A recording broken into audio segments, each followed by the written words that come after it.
Hello learners, is the screen visible and am I audible? Yes, ma'am. Good afternoon, Okay, ma'am. good afternoon. Thank you so much.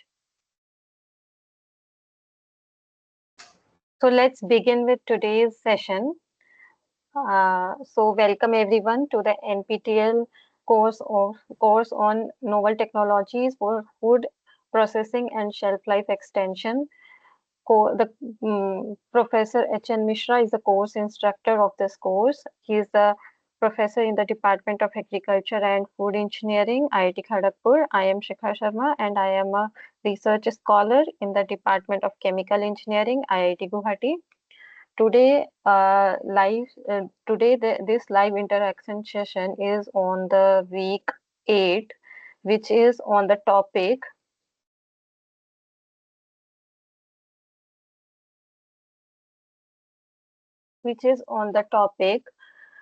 Rancidity, natural antioxidants, microencapsulation, and food nanotechnology. So these are our 4 topics which we will be discussing in week 8 classes.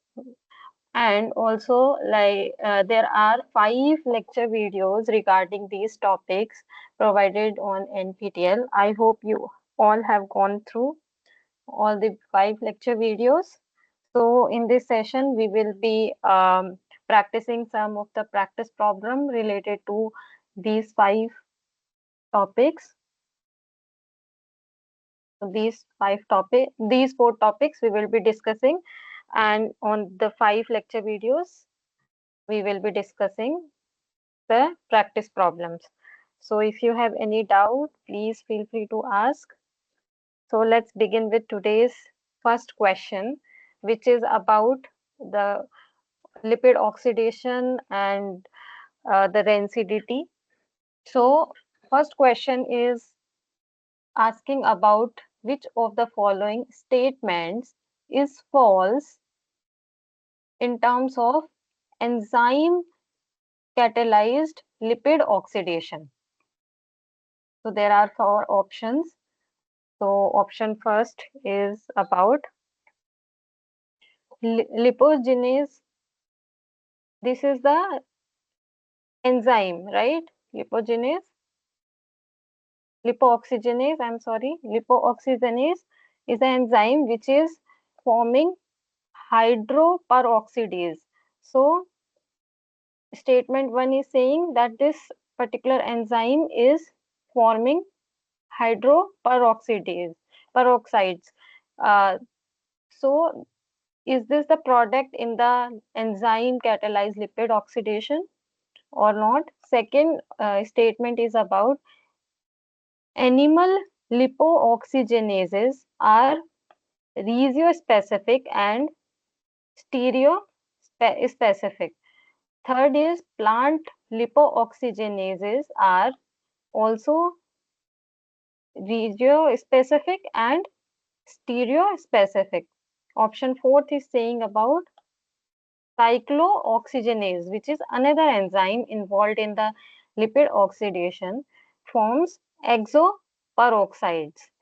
So Let which option is among all 4 is false? I think option D, ma'am. Option B, D, ma'am. option D. D. Okay. D. And someone is saying option A also, right?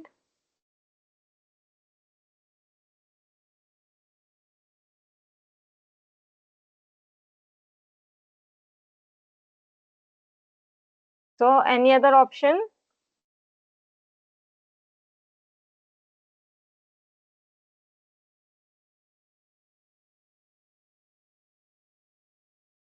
So let's see answer. So answer is option D. Option D is incorrect. So please can anyone who told like D is correct answer. So why is it correct? Like Ma'am, in the lecture video, it was given about lipoxygenase, which forms hydroperoxides. And in fact, animal and plant lipogenase also regiospecific and stereospecific. Yes, so option D is incorrect in that sense. So you are correct. So what happens? First, let's discuss about oxidative rancidity. So we know that there are different types of rancidities like the oxidative rancidity due to hydrolytic hydration, we say hydrolytic rancidity. Third is the we also known like third type of rancidity we say like ketogenic or ketonic rancidity. So there are three types of rancidity in overall. So in oxidative rancidity, what happens basically? It is caused by oxidation of the unsaturated fatty acid chains of lipids by atmospheric oxygen. So the oxygen molecule will go and react with the unsaturated fatty acid chains in the lipids uh, and oxidizes it.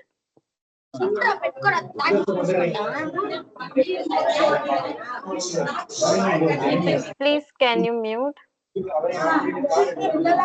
is so much of noise. Can you please mute?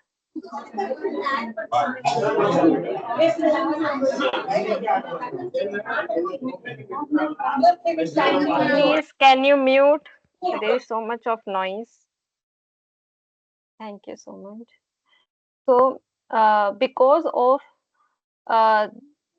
of this, what happens? There are the spontaneous reactions happen in the any fat-rich compound, and the process is in most of the cases auto oxidation happens because uh, spontaneously uh, it- oxidation starts. So auto oxidation reaction starts, and then the oxidation of unsaturated fat in food is generally mediated by free radicals, which are formed through a complex series of the reactions. So in food which is having unsaturated fat, we have mainly free radicals. So this reactions, oxidative reaction, it uh, it is mediated mainly because of the presence of free radicals.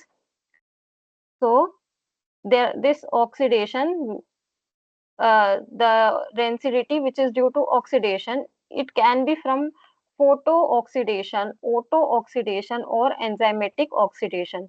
So in case of the photo-oxidation, what happens? Light because of the presence of light, oxidation starts. In auto-oxidation, because of the oxygen molecule, and it generates free radicals and oxidation happens. And third type is enzymatic oxidation, the which is in this question about enzyme catalyzed lipid oxidation. So in enzyme catalyzed lipid oxidation, what happens? There is enzymatic oxidation. It occurs because of the presence of action of the enzymes like the lipases or lipoxygenases, which catalyze lipid breakdown. So this is the unsaturated fatty acid, and it breaks down because of the lipooxygenases enzyme. This reaction happens. It break down to the hydroperoxy fatty acid. So, in enzyme catalyzed lipid oxidations, there is a release in the polyunsaturated fatty acids. It oxidizes because of the lipoxygenase and cyclooxygenases, and it forms hydroperoxidase, which is hydroperoxidase like this. This is, we can say, polyunsaturated fatty acid. Because of the presence of lipoxygenases, it break down into hydroperoxy fatty acids, right? So option first, which is saying about that the lipoxygenases form hydroperoxidase, it is correct, right? Because obviously it happens. And option D, which is about oxygenases, it produces endoperoxidase. But in the option, it is saying that it produces exoperoxidase. So it is incorrect. It is not correct, this statement. Then plant and animal lipooxygenases, it is both regiospecific, means that catalyze oxygenation at specific sites. So it is oxidizing at specific sites. So it is regiospecific. And it is stereospecific because it produces enantiomeric forms or enantiomeric hydroperoxidases. So it is stereospecific. Also, the next sequence of events involve enzymic cleavage of the hydroperoxidase and endoperoxidases, and a variety of oxidation breakdown products will form. So this is the first product, or we can say after this product form, right? But there are many other products, oxidative products will also going to form because of the enzymatic cleavage of the further this peroxides or hydroperoxy fatty acids. These will further, with the help of the enzymes, they will further break down. So B and C options are also correct because they are regiospecific as well as stereospecific. So option D is incorrect only. What is in this endo and exo? This term is there, which is very important, exo and endo. So what is difference between exo and endo? So we understand in the Diels-Alder reaction, what happens, like this is a molecule. Suppose this is a molecule, and like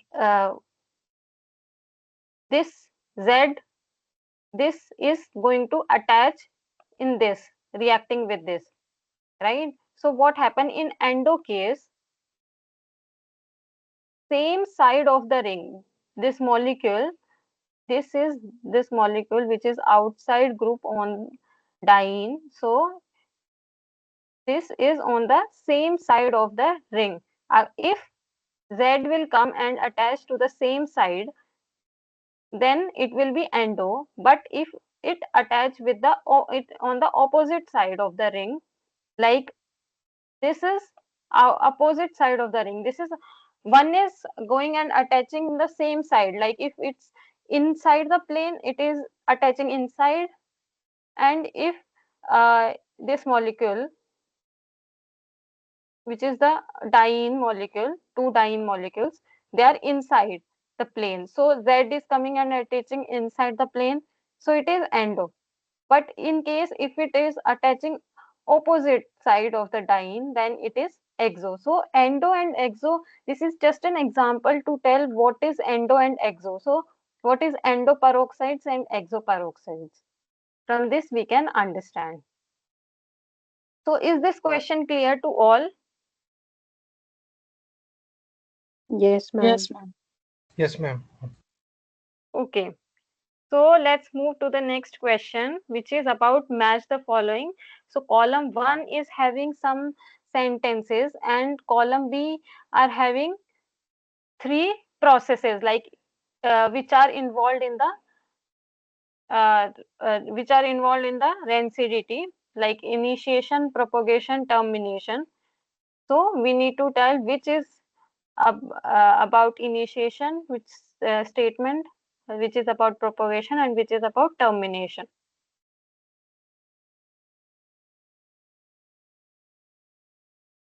Option C, ma'am.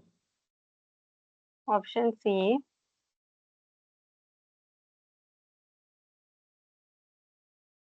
Option D, madam. Option B. D, nahi, madam. Anyone? D, madam. D. D. Acha. Oh, I'm so sorry. C. Okay, Option we C. have more C. So option C is correct actually, not D. Let's see why. So this basically there are, as we discussed, there are three types of the um, this is in this case we discussed about three types of oxidative rancidity. One is the photo-oxidation, second is the auto-oxidation, and third is the enzymatic oxidation. So in the auto-oxidation, which is also known as lipid peroxidation, in this what happens, chain reaction, it takes place through the chain reaction of free radicals. So free radicals will form, and because of that auto oxidation happens. And in this there are three steps like initiation, propagation, and termination. So in the initiation step what happens, in the presence of the initiators, which is I, unsaturated lipids, which is this, it loses hydrogen radical H free radical to form lipid free radicals. So I, which is initiator, will come and break this bond, which is RH bond of unsaturated lipids, and what will happen? R free radical and H free radical will going to form. In the propagation step, what happens? The alkyl radical of unsaturated lipids containing labile hydrogen reacts rapidly with the molecular oxygen to form peroxyl radicals. This step is always much faster than the one with unsaturated lipids to form hydroperoxide. So, what this R, so this is alkyl radical of unsaturated lipids. So, this will undergo oxidation and will form ROO free radical. This free radical will further react with other unsaturated lipids and it will form ROOH, and R free radical will come out. So this R free radical is free. Now the same propagation reaction will occur for long time until all the unsaturated lipids they'll convert into ROOH, and at the end termination step happens. So this is the last stage of the auto oxidation reaction where peroxyl radicals accumulate. So this R and this R, they will react and form bond and stop the reaction, and at relatively high levels peroxyl radicals interact with each other to form non-radical products in the termination reaction. Also another case can happen like ROO free radical and R radical, they can also undergo bond formation and termination of this auto oxidation happens. So this is the three-step process. So in initiation, as we know, unsaturated lipids, they loses hydrogen radical to form lipid free radical, which is C statement. Then in propagation, B, which is hydrogen react with molecular oxygen to form peroxyl radicals, and in the termination what happens? Accumulation of peroxyl radicals to form non-radical product, so that the auto oxidation reaction stops. So option C is correct, not D. So is it clear now for all? Yes, ma'am. Yes, ma'am. Okay, we are moving to the next question. Which of the following fats is not prone towards ketonic rancidity? So we were discussing about that there are three types of rancidity: oxidative, hydrolytic, and now it's a ketonic. So in out of these fats, which is not prone to ketonic rancidity? Option A is palm kernel oil, B is coconut oil, C is sunflower oil, and D is butter fat. Option C. Option C, madam, sunflower oil. Why? Anyone please share the logic behind this question if interested.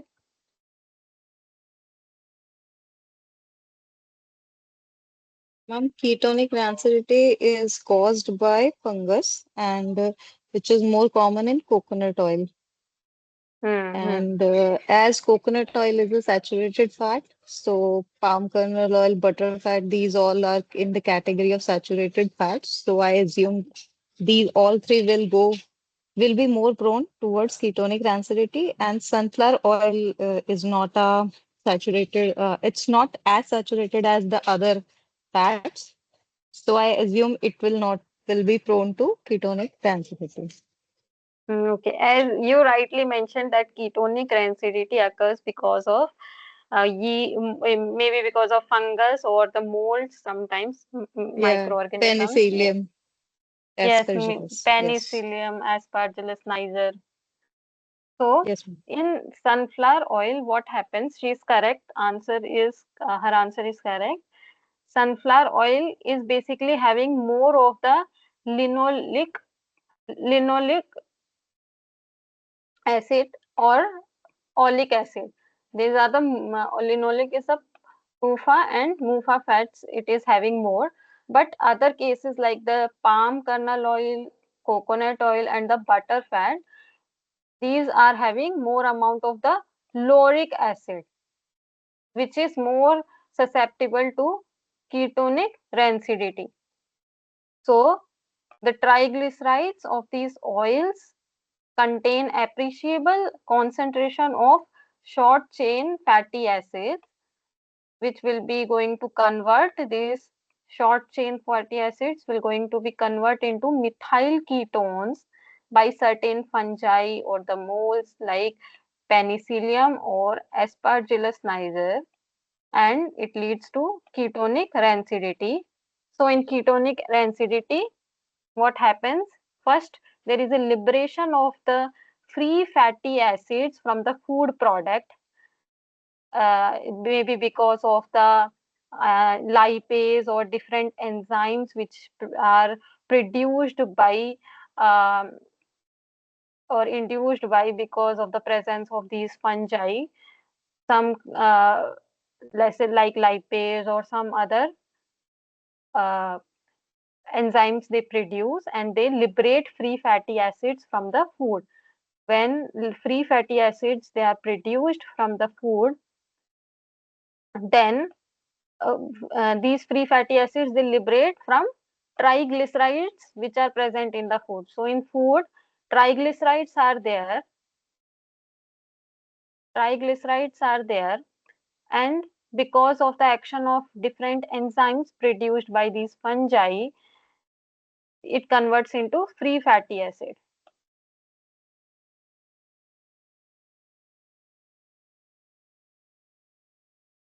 So after that, in the second step, what happens? Oxidation of free fatty acids to beta keto acids. So this free fatty acid undergoes oxidation and form beta keto acids, and in third step there is decarboxylation of these beta keto acids occurs, and there is a formation of methyl ketones.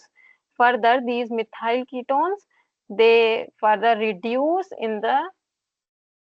and form secondary alcohols. So this is the ketonic rancidity, the whole process in the ketonic rancidity.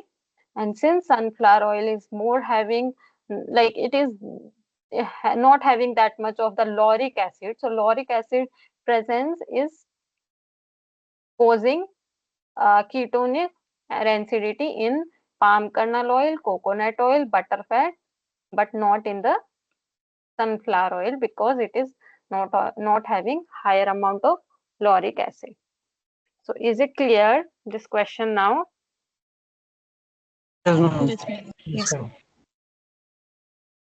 So let's move to the next question, which is effective interaction between tocopherols and citric acid in soybean oil is termed as tensidification, Synthesis. autooxidation, synergism, or chelation. Option C, synergism. Synergism. Option C, ma'am. Synergis. Yes, so every one of you are correct. So exposure of unsaturated oils to the oxygen, it creates oxidation, right? So under desirable temperature causes cleavage of the double bond and forms auto-oxidation. So auto-oxidation is this. Now this auto-oxidation liberates volatile compounds like aldehydes, ketones, which imparts of flavors and of odors. So, which is known as rancidification of oil. Because of the presence of aldehydes or the ketones, which are produced due to auto-oxidation reaction, it starts causing producing rancid smell and the flavor.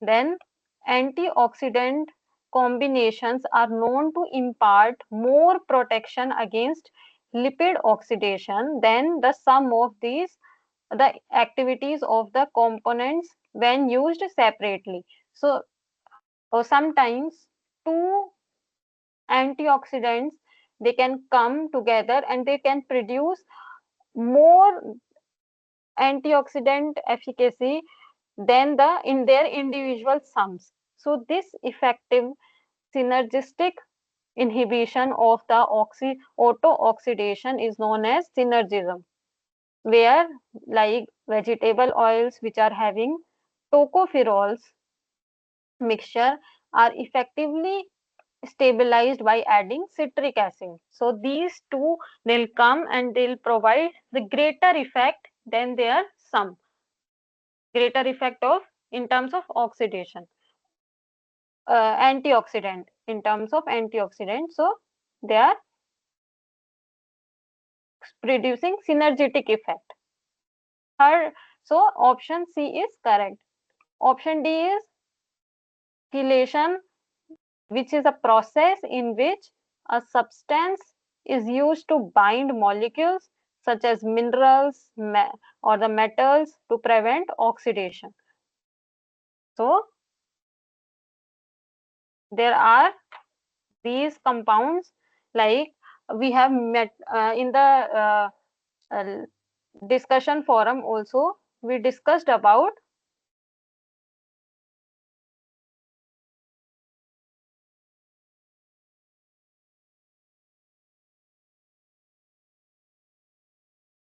so in this we discussed about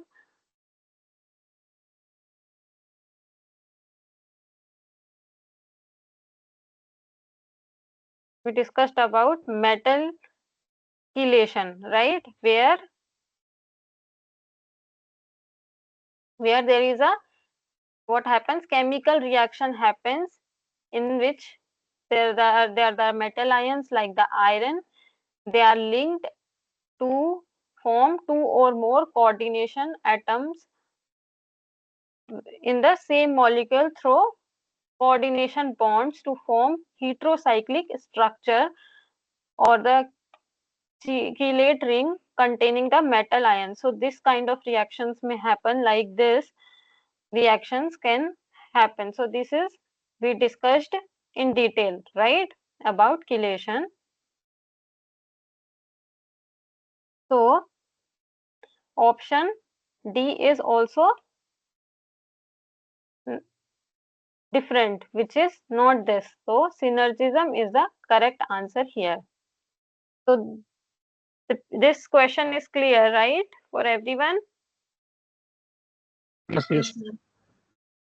Yes, ma'am. So let's move to next question, which is also about matching. In the column A, there are primary, secondary, and tertiary oxidative stages, and in column second, there are different products, like which products form in different oxidation stages, like ketones, epoxides, hydroperoxides. So we discussed about Option D, ma'am. hydroperoxides. Option Option D. D, ma'am. D. Option D, ma'am. Option D, ma'am. So everyone is clear that option D is correct, because Yes, we ma'am. know that in primary oxidation, hydroperoxides form, right? And in these primary oxidative products, which is hydroperoxides, they decompose into aldehydes, ketones, dienes, trienes, and they further oxidize. So secondary product is ketones, right? Out of these, ketones are available: aldehydes, ketones, dienes, and trienes. So ketones. Then further it oxidizes to produce tertiary oxidative products, which are acids, epoxides, dimers, oxidant rings. So second is third is connected to second, which is epoxide. So everyone knows this. Now we are moving the next question about column V. A column first is having different tests of lipids, like TBA, which is thiobarbituric acid test, then crease test, peroxide value, and iodine value. And in column 2, there are different procedures are given. So which procedure is about which? So we discussed in our previous lecture also about peroxide value and iodine value, but these two different terms, like crease test and the TBA test, is different this time.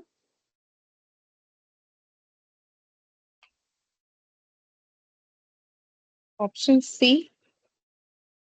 Option C Option D. and option D. So option D is correct. Let's see why it is not correct. We know that in, yes,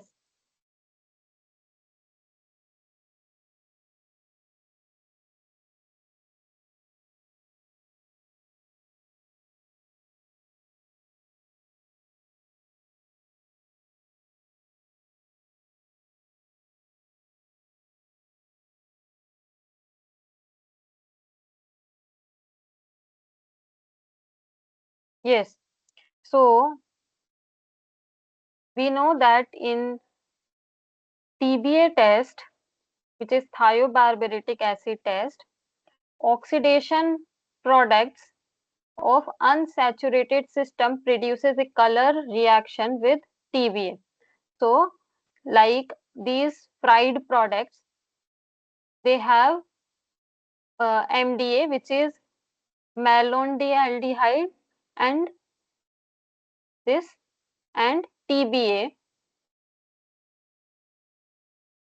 They will, in this I'm sorry, in this fried products, there will be some unsaturated fatty acids, so they will undergo oxidation, and there will be different oxidative products will form. Now when it reacts with these oxidative products react with MDA, which is malondialdehyde or TBA, thiobarbituric acid, they form some color producing compound. The reaction, it is carried out at 95 degrees Celsius in water bath for 60 minutes, and pink color complex will form, which we can measure at 532 nanometer UV. We can see, and there will be pink color of compound form if these fried products uh, they undergo oxidation reaction. So it tells about if the product, this test tells about if the color will be pink, that means the product has undergone oxidation reaction and it is rancid. Second is the crease test, which is this process involves measurement of the red color that is believed to result from a reaction with fluoroglucinol. So what happens? Fluoroglucinol, which is a crease reagent, it reacts with the fried products and it the oxidative products which are present in the fried food or which has undergone rancidity, the fat rich product which has undergone rancidity, it will react.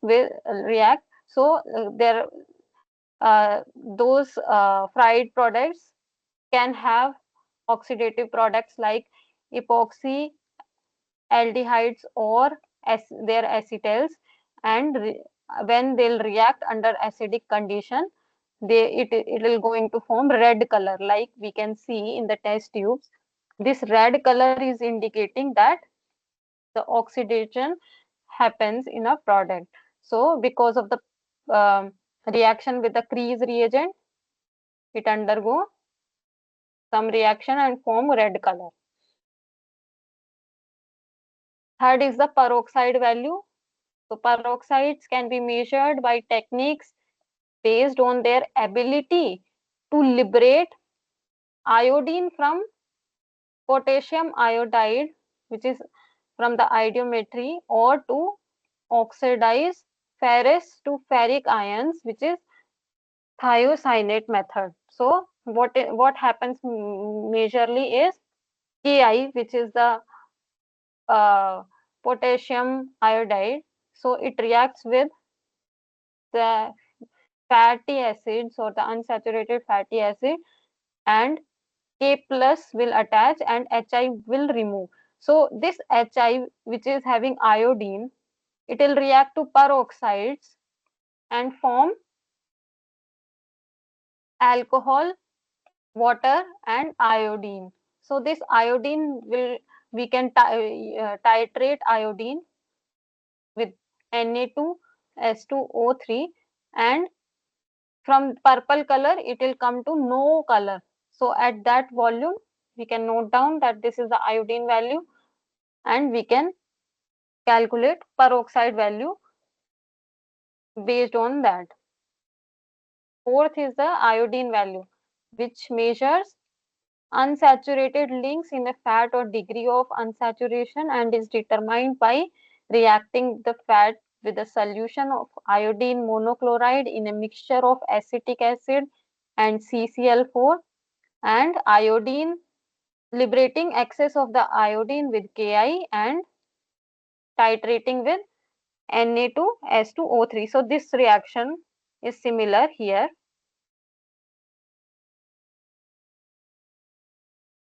This is unsaturated fat. It will react with iodine and it will saturate all the bonds like this. Iodine value we calculate. So we know already, we discussed peroxide value and iodine value in the previous weeks already. So in this question, A, which is thiobarbituric acid test, it is related to third. Which one? Third, which is oxidation product. Oxidation product of unsaturated system produces a color reaction with TBA. So those oxidative products, they will react with TBA and produce pink color. Increase test, what happens? There is formation of this red color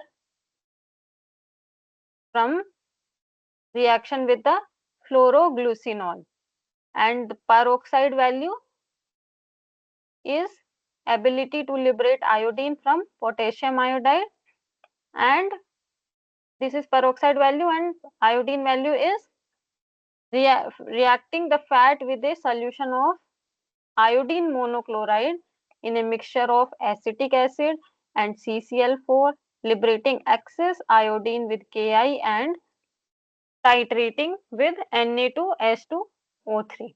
So option D is correct. Is this question clear for everyone? Yes, ma'am. Yes, ma'am. Yes, ma'am. Okay, thank you. Let's move to next question. Which of the following statements are correct for lipidomics? Statement 1. An increase in free fatty acid content in oil decreases its smoke point. Saponification is a process where oils are treated with an aqueous lye in the presence of heat. Statement 3 is oxidation of highly unsaturated fats form of flavors and of odors. So this time we need to tell about correct statements. Madam, option C. Option A, ma'am. Option A, madam. So we have 2 as option A and 1 as option C. Ma'am, option C. So we have 2 as option C and 2 as this. Option A, 2. So anyone which is on option B and D?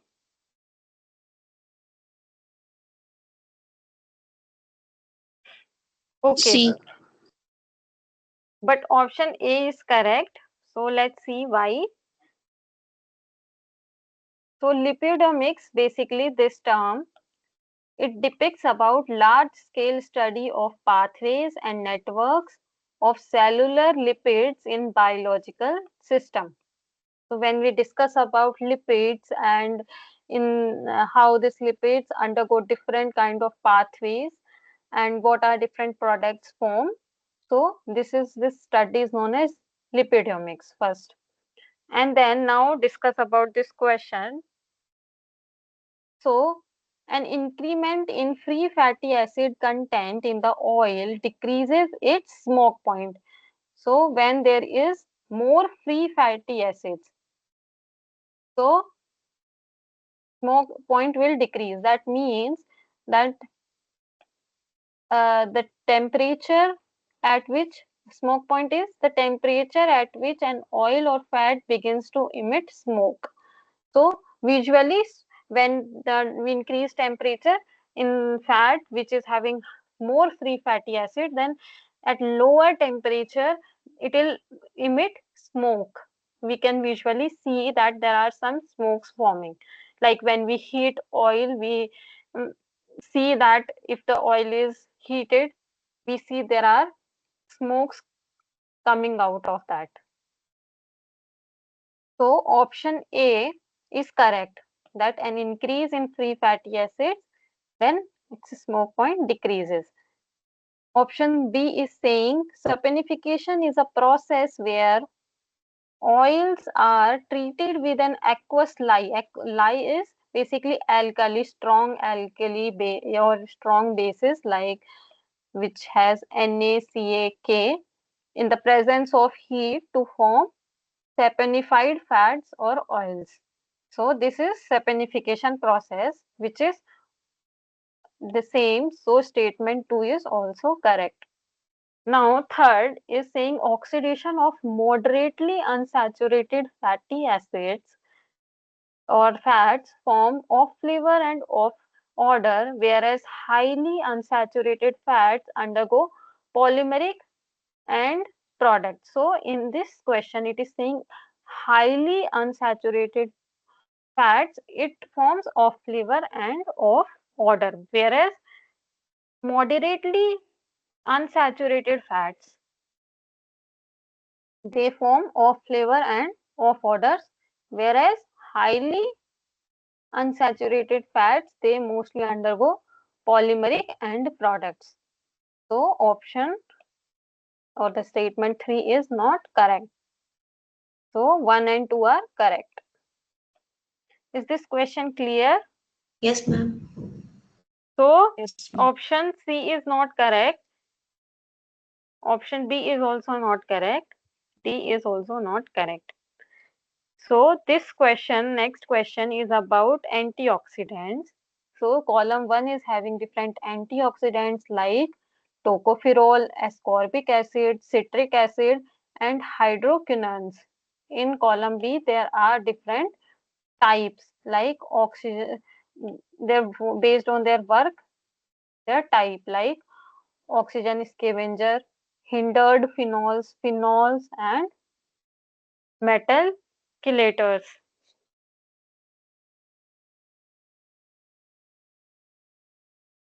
Option C. Option Option C. C, ma'am. Option C, ma'am. C, madam. Yes, option C, C is ma'am. correct. All of you are correct. So, in the on antioxidants are basically the molecules that neutralize free fatty acids, or sorry, free radicals. Whatever the free radicals form, these antioxidant molecules will combine with them, react with them by accepting or or donating electrons to eliminate unpaired condition of the radical. So they neutralize those free radicals and forms bond with that, and then those free radicals will no longer be unpaired. So this is the basic function of antioxidants. So in the food, there are different antioxidants like the primary antioxidants and the secondary antioxidants. So in the primary antioxidants, like the phenols are there, phenol based, then hindered phenols and miscellaneous free fatty acids. It is further classification, right? So in phenols, there are these compounds. So from our list, in the phenols, sorry, so in the phenol, which compound is present? So hydroquinones are there, galatase and hydroquinones. Then so phenols is related to hydroquinones. Now in hindered phenols, tocopherols are there, which is provided. So in the hindered phenols, tocopherols, then oxygen scavengers, in that ascorbic acid is given. So ascorbic acid, this is related to oxygen scavengers. And last is the citric acid. So citric acid is in the metal chelators right here. So it is related to fourth. So option C is correct. Is it clear to all? Yes, ma'am. Yes, ma'am. So let's move to this question, which is also about antioxidants. So which of the following compound is a major antioxidant extracted from turmeric? So out of this, which is extracted from turmeric antioxidant?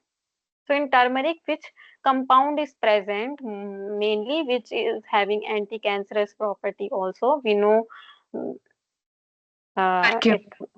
curcumin, right? So option A is correct here. This structure is of curcumin. This structure is of curcumin. So this is correct. So turmeric, it contains phenolic compounds like curcumin, so it retards oxidation. This structure, which is an option B, this structure. So this structure is of capsicum that is produced in chili.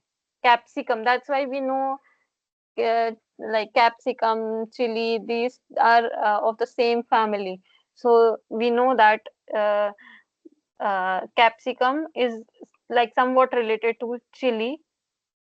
So it is its name is almost same. Its antioxidants name is almost same like this capsicum, and this is important antioxidant in the chili.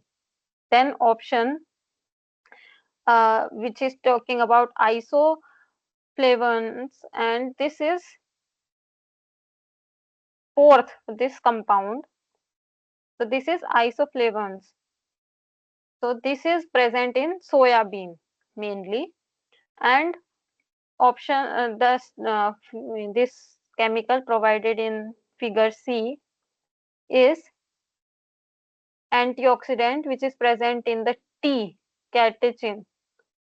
Like there are different antioxidants present in green tea, which is catechin, apicatechin, apicatechin gallate. It's different forms, right? So this is the structure of catechin.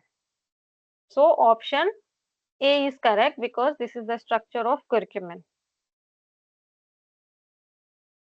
So is it clear? Yes, Can ma'am. we move to next question? Thank you. So we are moving to next question, which of these not a major product of cholesterol oxidation?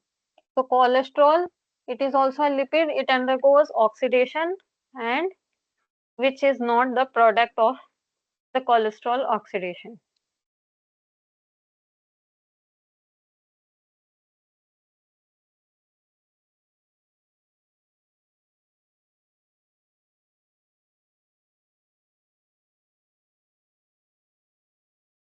So let's see. Option D is not a product, major product in the cholesterol oxidation. So in cholesterol oxidation, epimeric, like this is the different pathways we can see in the cholesterol oxidation. So what happens here? It is the it is cholesterol. This molecule is cholesterol. So it undergoes different reaction. Like in cholesterol oxidation, epimeric 7 alpha and 7 beta hydroperoxides are recognized as the initial products. So when cholesterol, it undergoes oxidation or with the free radical oxidation, then what happens? 7 hydroperoxycholesterol forms, and after that it reduces, undergoes reduction reaction and forms 7 alpha hydroxy cholesterol and 7 beta hydroxycholesterol. So these hydroxycholesterol forms in um, the cholesterol oxidation. So option A, it forms 7 beta hydroxycholesterols. So then decomposition of hydroperoxides give rise to isomeric 7 alpha and 7 beta hydroxycholesterols and 7 ketocholesterol.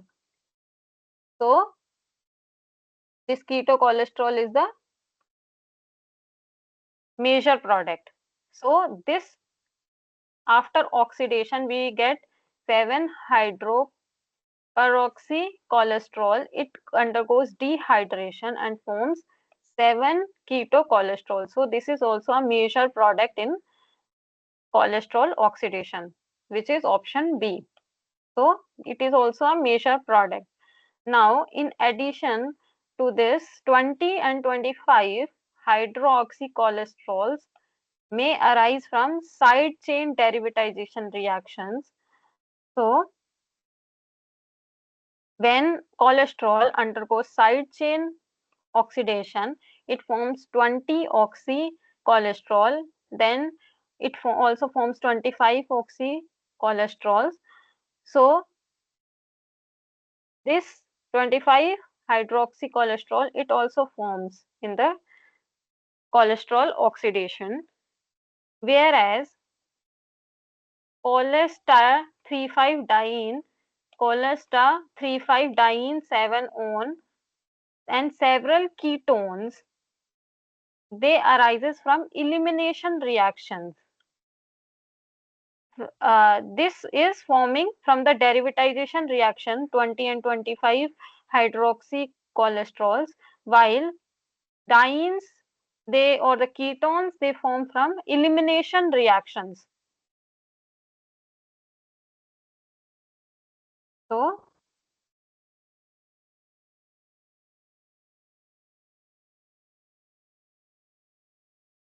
sorry. So, last product, which is cholestyne 7,5-diene 11-on, it is not producing in the cholesterol oxidation product. So, these cholestyne 1, cholestyne 1, these kind of products, they form from oxidation and further isomerization of the cholesterol. These all products, one option A, B, and C, they produce um,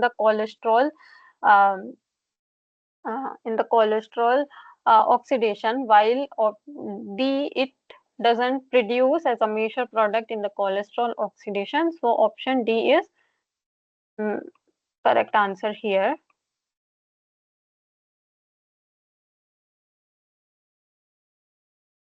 Is it clear to everyone?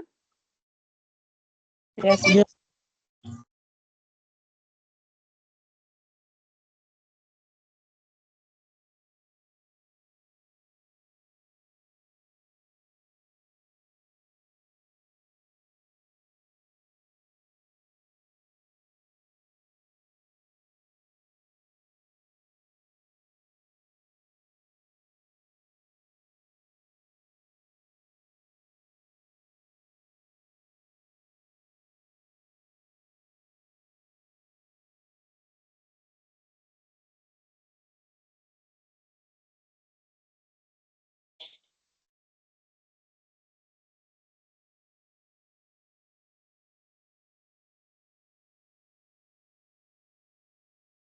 So let's move to next question. Which of the following compounds works as an antioxidant by breaking the chain in auto-oxidation?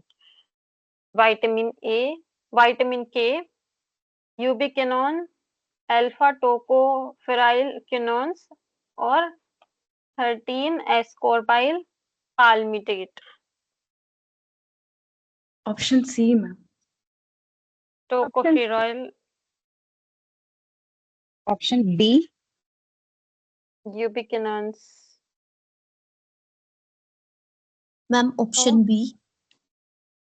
option B. B, D, Ascorbyl palmitate. as ascorbyl palmitate. So your answer is correct, ascorbyl palmitate. So quinones like vitamin K, ubiquinones, tocopherylquinones are basically chain breaking inhibitors or antioxidants of autooxidation, which act as electron acceptor oxidants, and they compete with oxygen for alkyl radicals. So in this figure, first figure, let's see. So basically what happens, quinones, which is vitamin K also, so it is taking H plus, or it is taking H plus and forming semiquinones, and further it releases as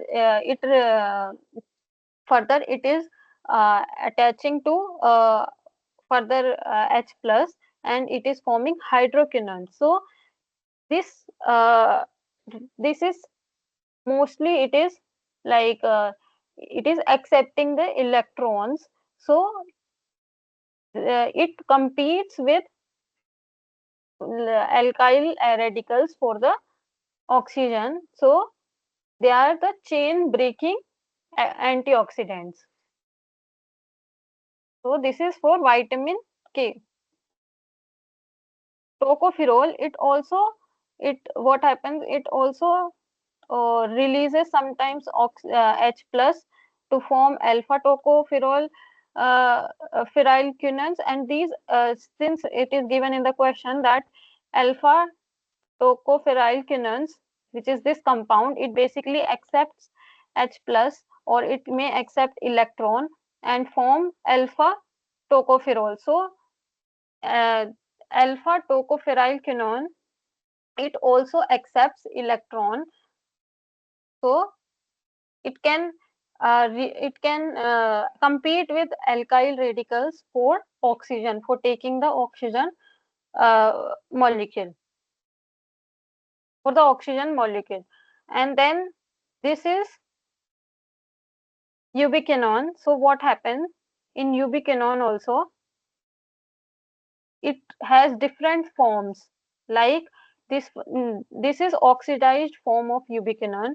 It takes H plus and it forms partially reduced kind of ubiquinone form, and then further it can take H plus and fully reduced form it can form. So it can also take up electrons and accept electrons and can behave as a chain breaking antioxidants for auto oxidation. So these three, which is option A, vitamin K, B, ubiquinones, and alpha, option C, which is alpha tocopheryl quinones, they can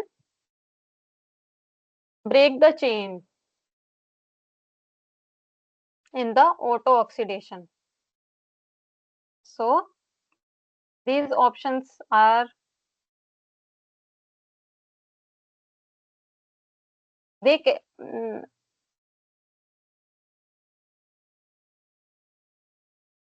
so these cannot break the chain. I'm sorry, these cannot break the chain, and this can break the chain. So these are chain breaking inhibitors, and option D is correct because it is breaking the chain, but A, B, and C, these are chain breaking inhibitors. So this is option D is correct. Is it clear, this question? Yes, ma'am. Ma'am, option D, can you please repeat again how it does breaks its chain?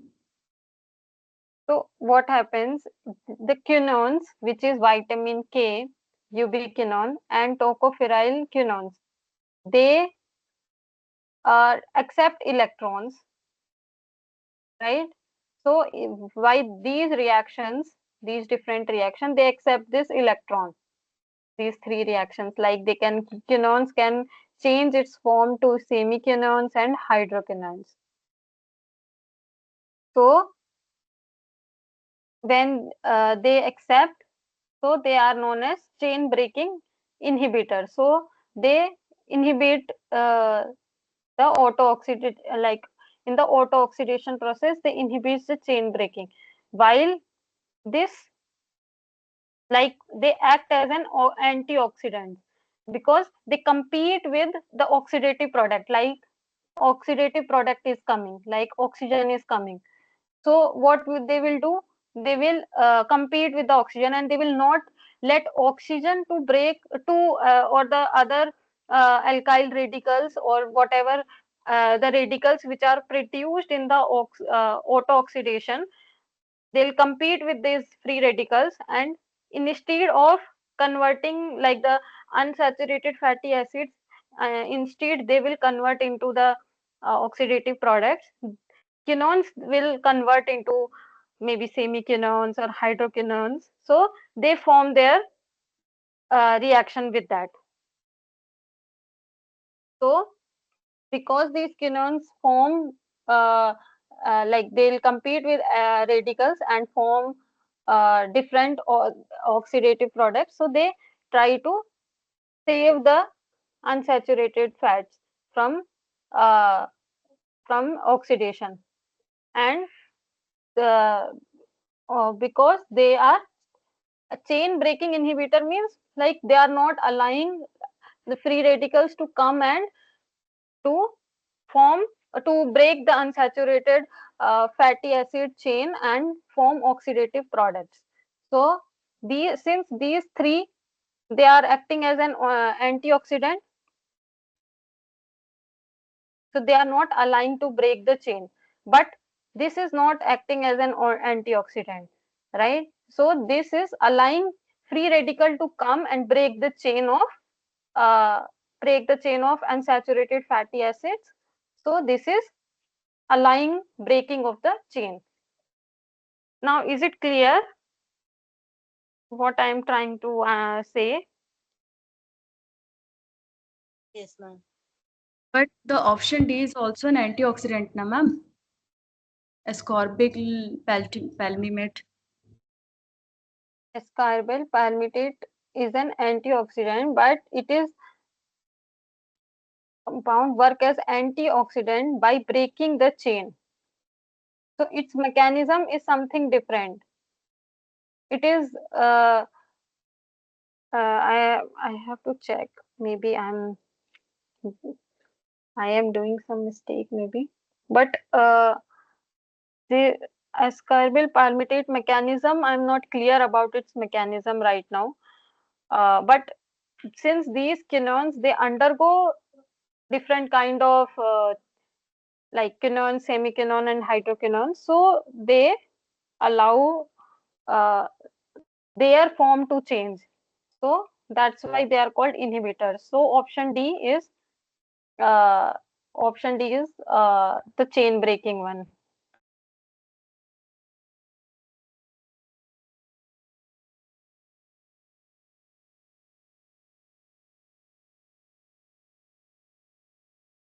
Antioxidant by breaking the chain in.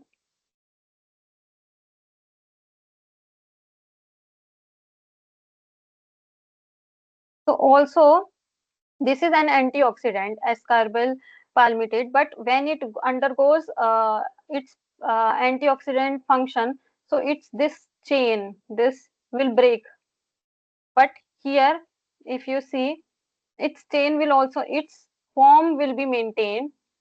Mostly it will convert in different kind of its form. Its structure will be mostly maintained. So, so that's why maybe it is saying as the chain breaking inhibitors, because its structure is like changing but not breaking of the chain.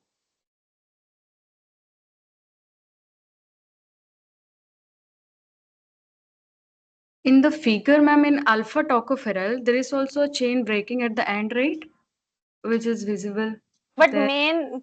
mainly the chain is not breaking, right? The main structure is intact.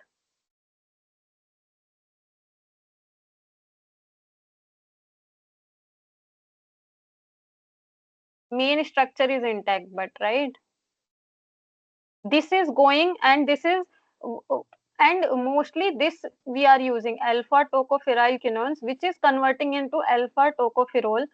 So here its form, like its structure is also, this bond is forming. So it is not undergoing any breakage. Okay, ma'am. If you see this, Can you, the mechanism of ascorbyl palmitate, you check on Google. as far as I understood, it is asking about breaking the chain in auto oxidation means the uh, free free radicals which can break the free radicals like ascorbyl palmitate as per I understood. it will bind to the free radical. So because the free radical initiate the chain reactions now, Hmm. and all So other all the three are oxidants, scavenging for oxygen. They are but not looking all for binding with the free radical. So that's why the ascorbyl palmitate is the odd one out from here, and it is the breaking the chain, because uh, once you sufficient I meant if a free radical is not generated, like once a free radical is generated, it start the chain reaction. yes, It yes. So Yeah. So that we is what have to here stop it the is free written. radical formation. Yeah. Yeah, so here that is what written, right? Competing with oxygen for alkyl radical. So it will react with oxygen instead with alkyl radical. Competing with oxygen. It compete for oxygen for alkyl radicals.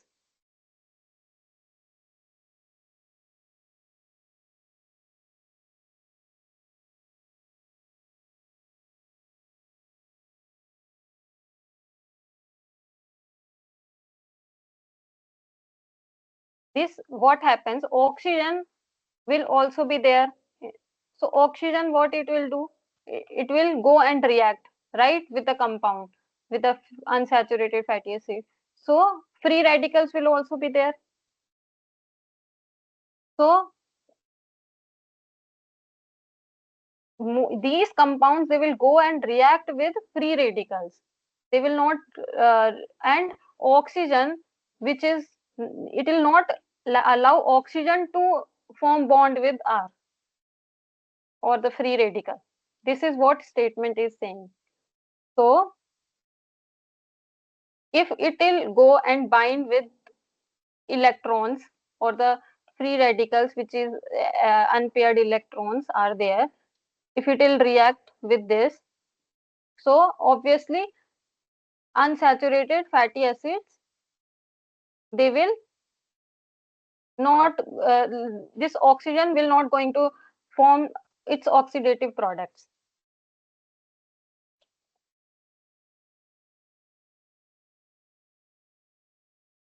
I'll clear this more, but as far as this uh, point is concerned, that it will go and react with alkyl radicals and compete with oxygen. Oxygen, it will not allow oxygen to react with this radical, alkyl radical.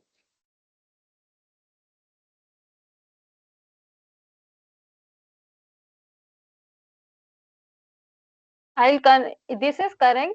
Yeah, I'll confirm this. This with the structure, I'll confirm this question about, because I don't have its mechanism right now. Ascorbyl palmitate. Uh, so I will confirm, but the statement is about that it will react with alkyl radical and not letting oxygen to react, because it can undergo different forms. Yes, ma'am. So I'll confirm about, because I don't have right now the mechanism of ascorbyl palmitate. So I'll confirm you. Don't worry. So I'll confirm you later about this. Okay. Yes, ma'am. Okay. So we are moving to next question, which is, which of the following is not the sequence of steps in a complex complex coacervation process? So there is this coacervation process. It is in the when we do encapsulation, right? So there are different steps involved in the process. So first is emulsification of the oil in an aqueous solution containing a polysaccharide and a protein below the gelling and isoelectric point of protein. So gelling is the point when gel formation happens, and isoelectric point is when there is a net neutral charge of a protein. Second is about wall formation due to the deposition of the protein-rich phase around the hydrophobic droplets, followed by controlled cooling below the gelling temperature.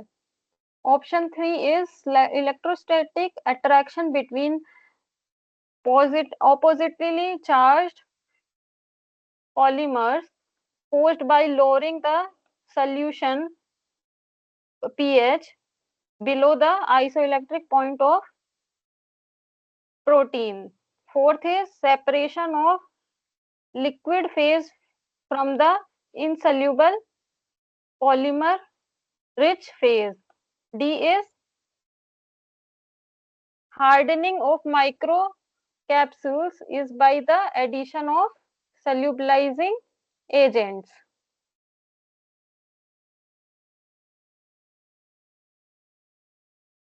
Option A, ma'am. Option A.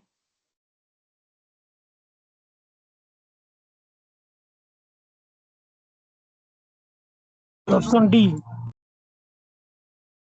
Option D.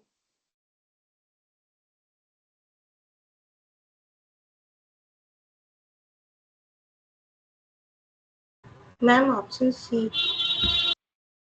Option C. Option D, ma'am.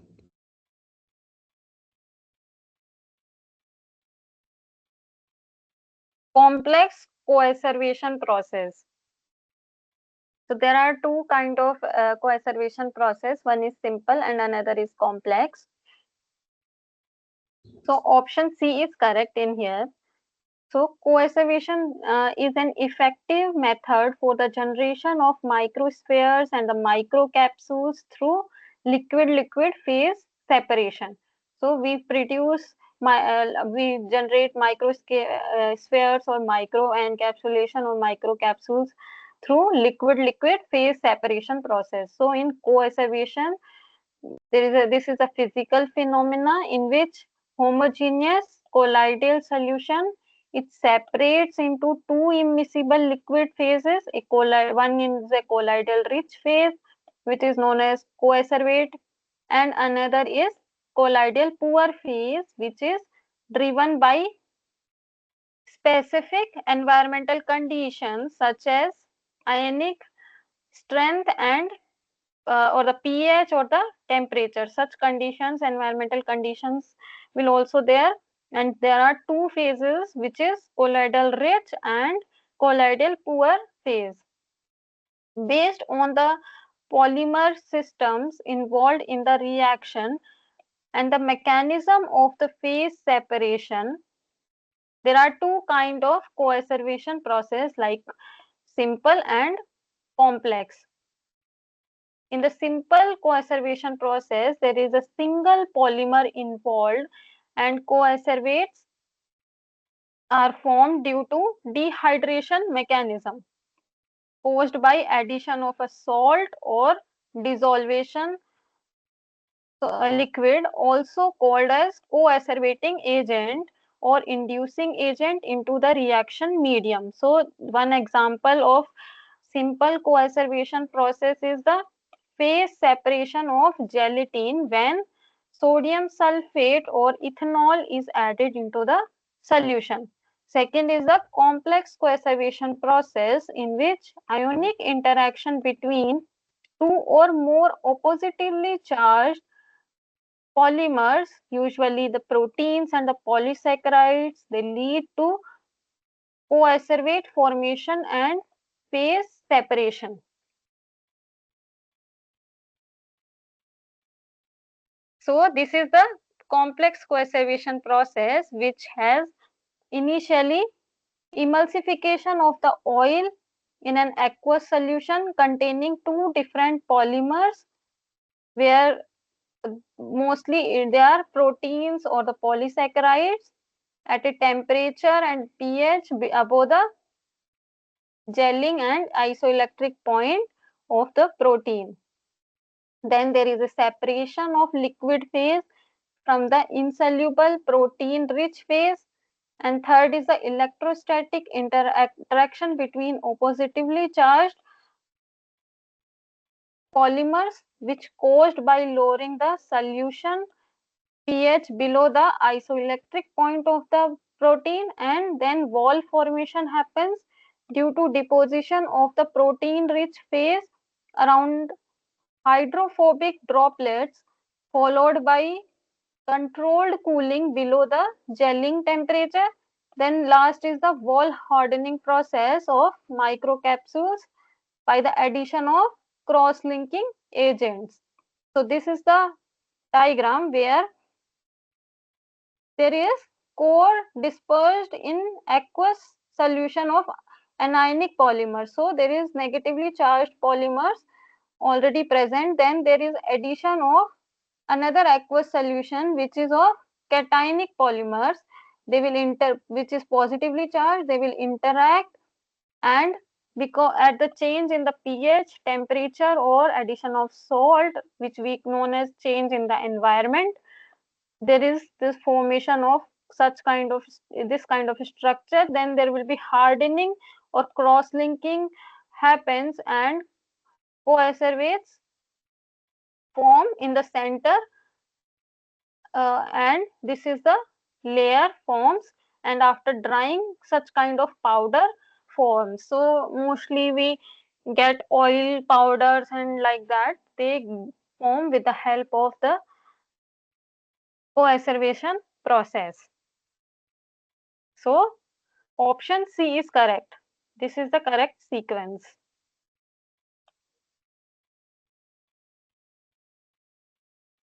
Not current sequence, no, ma'am. Sorry, It is sorry. Yes, it is wrong. Correct. It is by me. That is what I was seeing. another thing that is, ma'am, in the fifth bit, hardening of microcapsules is by the addition of solubilizing agents. And the Yeah, fourth one is cross-linking agents. mm, So this is the correct sequence. First is emulsification, which is this. Then there will be separation of liquid. Actually, maybe something here in this question is wrong. So the discussion part we mostly take. So second is a separation of the oil, separation of the liquid phases, which is fourth. So both,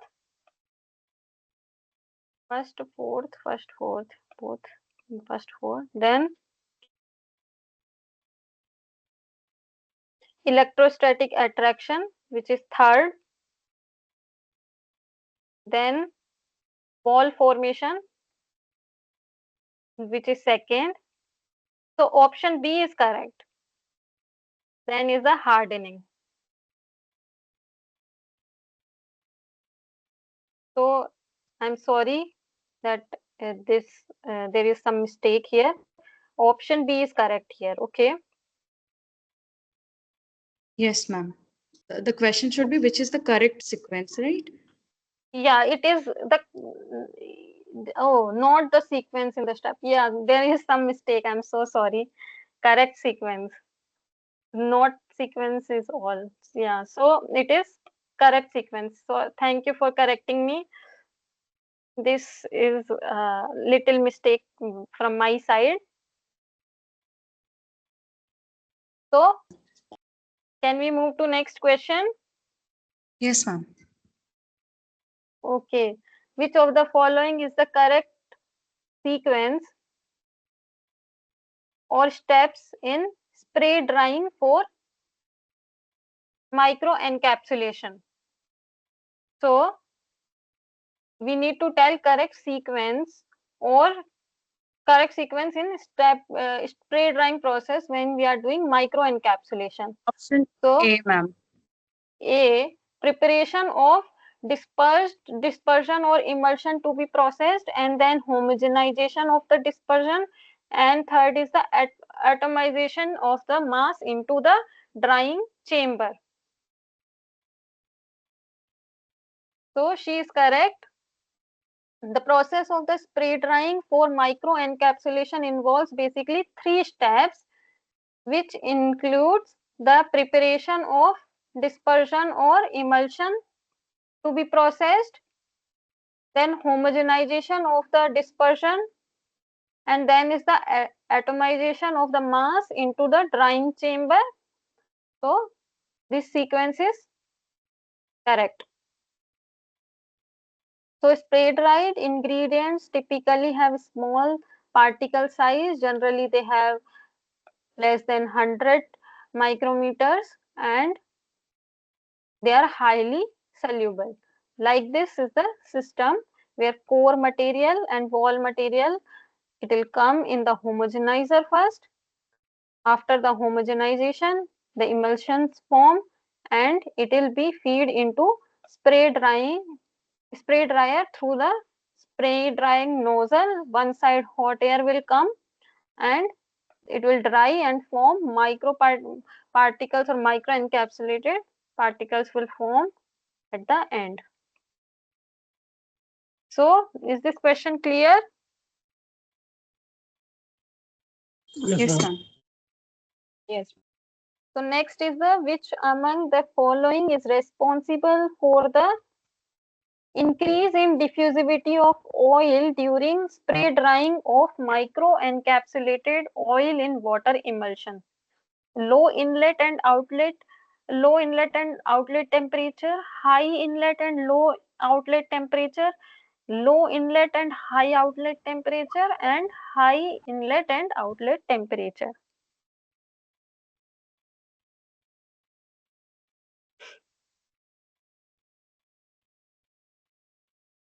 Not sure. Option C, ma'am, Sayed. Okay. Option D.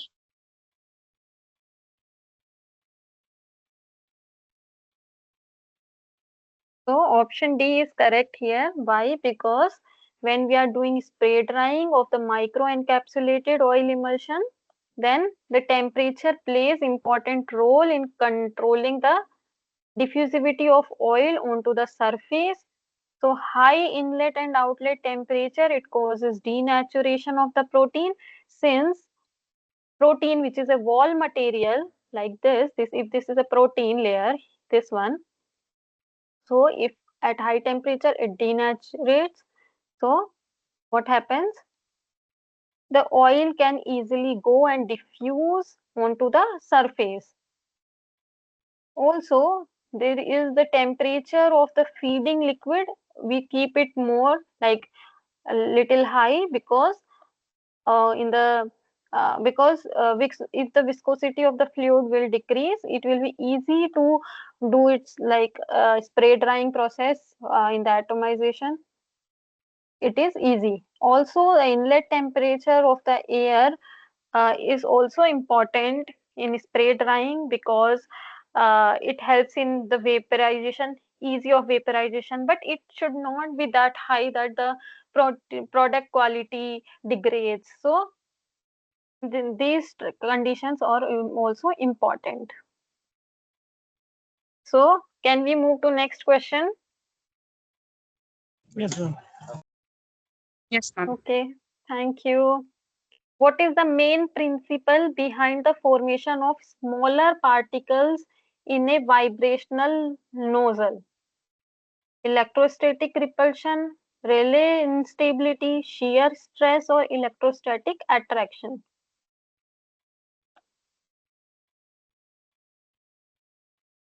I think option B, either option A.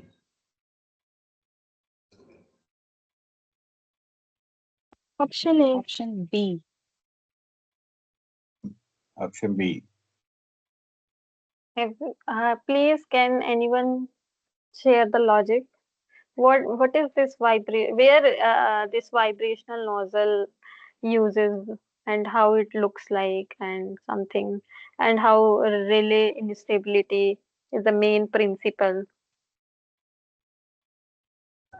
When the core material is liquid, when it enters through the vibration nozzle, it bears equivalent shapes of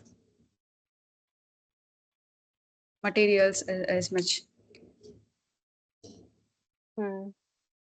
So that equivalent or the identical droplets which come out from the vibrational nozzle, how it like it can also form agglomerate, right?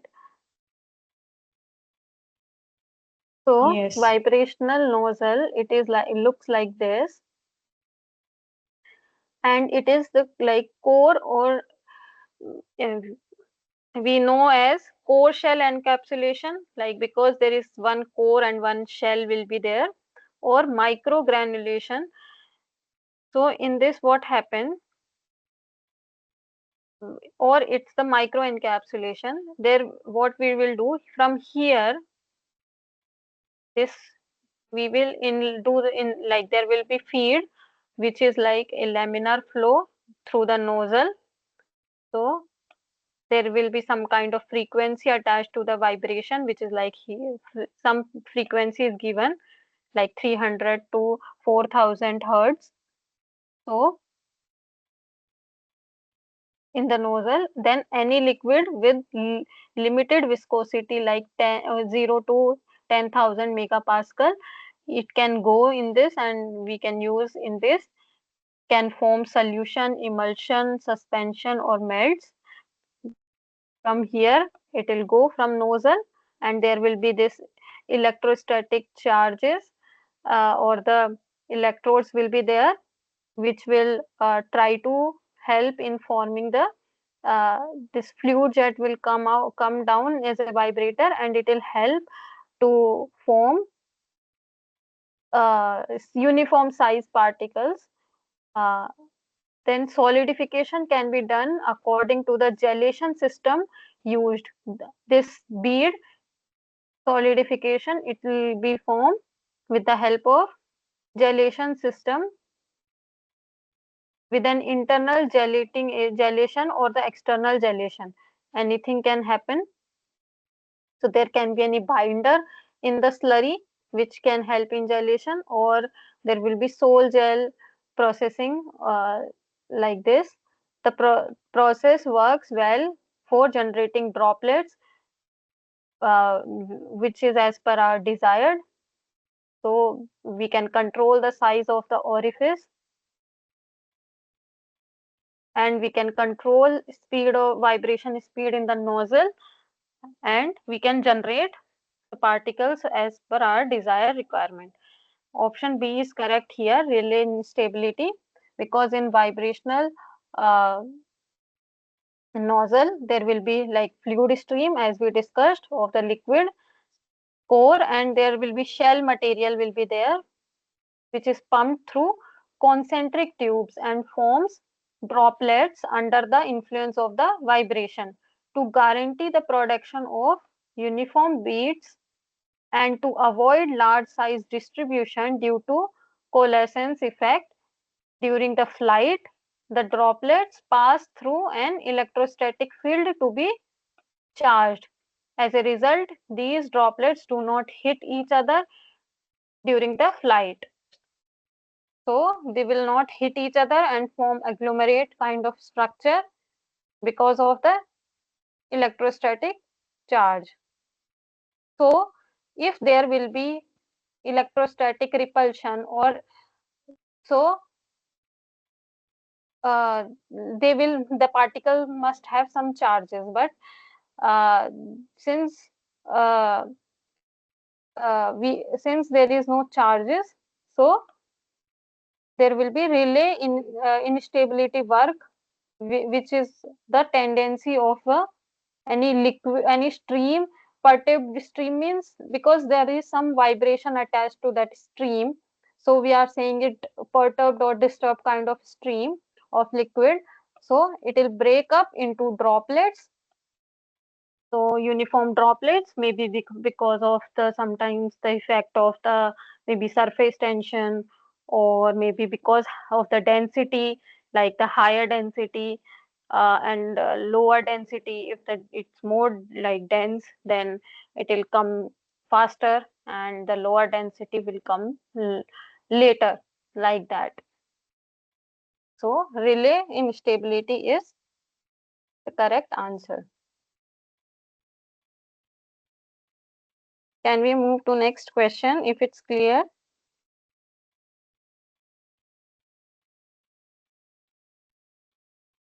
Yes, ma'am. Yes, ma'am. Yes. Okay. So one numerical is there. Today only one numerical is there, which is also not very big. So let's solve. 100 ml oil in water emulsion is prepared by mixing 30 ml of oil which is having density 0.91 gram per centimeter cube in 70 ml of water starch solution. The emulsion is further converted into microencapsulated oil powder by spray drying with 110 inlet temperature. Calculate the microencapsulation efficiency of oil if surface oil for 3 gram of powder is 0.5 gram. So when we do spray drying, so we get like we have this inside, we get the microencapsulated product. Inside this oil is there, and then we have some kind of uh, wall material. So there can be formation of large oil droplets or sometimes very fine small oil droplets, and which is having the wall material. So the structure for large oil droplets, it may look like inside there will be some oil and outside there will be wall material, and some oil will be at the surface, so which is known as surface oil. And in the small droplets there will be very fine particles of oil will be there encapsulated, and then very fine or very small size of oil droplets will be there on surface, which is the surface oil. So we have 100 ml of oil in water emulsion, in which 30 ml we have oil and 70 is water starch solution. So we are sending it into the spray dryer and converting it into the powder, oil powder. So there will be some surface oil which is 0.5 gram for 3 gram of oil powder. So we need to calculate microencapsulation efficiency.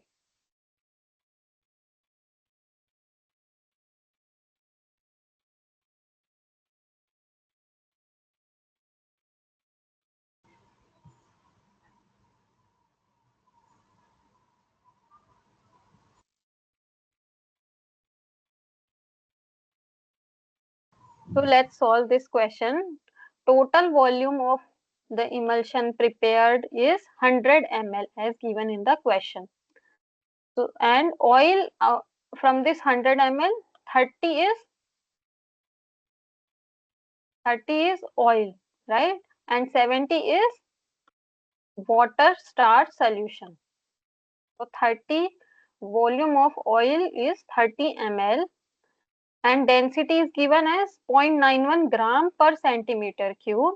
Since we know 1 centimeter cube is equals to 1 ml, so we can write it as 0.91 gram per ml.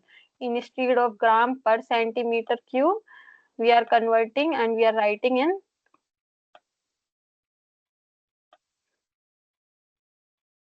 in gram per ml.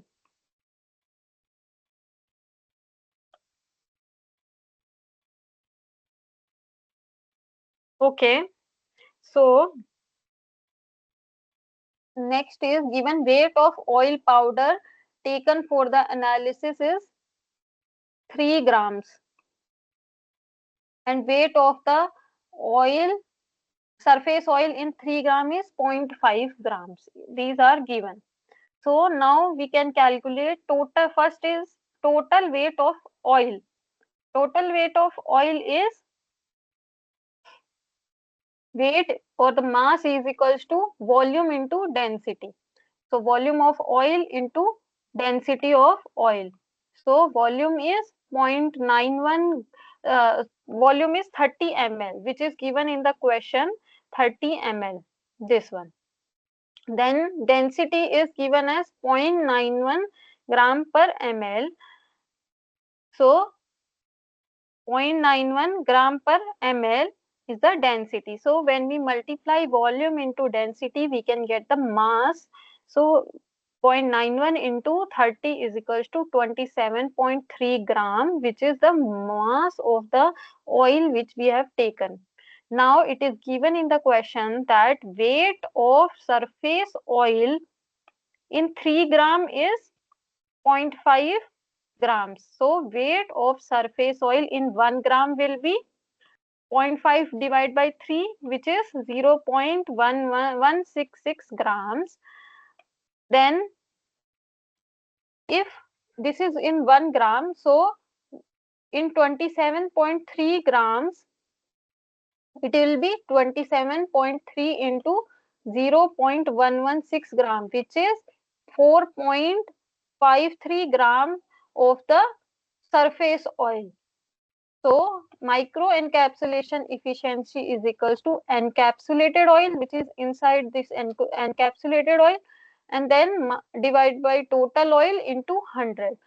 So encapsulated oil amount will be total oil minus surface oil. So this some oil will be at surface also, and some will be in the encapsulated form. So we need to from total oil, if we minus this surface oil, then we will get this encapsulated oil, right? So total oil is 27.3 minus surface oil is 4.53. So 27.3 minus 4.53 divided by 27.3 into 100. So it is equals to 83.4% of the microencapsulation efficiency. So option A is correct. Is this question clear to all? Are you all solving this question with me? Yes. Okay, thank you. Can we move to next question? Yes, ma'am. So which of the following is used to link the polymers in a double emulsion method? So what is double emulsion method, and then which of the polymer is used to form cross link? Which is option A is genipin, B is maltodextrin, C is acacia gum, and D is gelatin.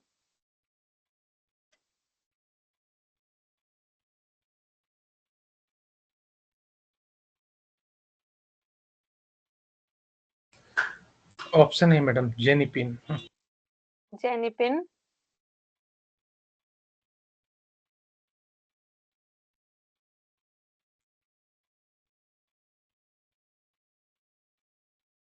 Option D.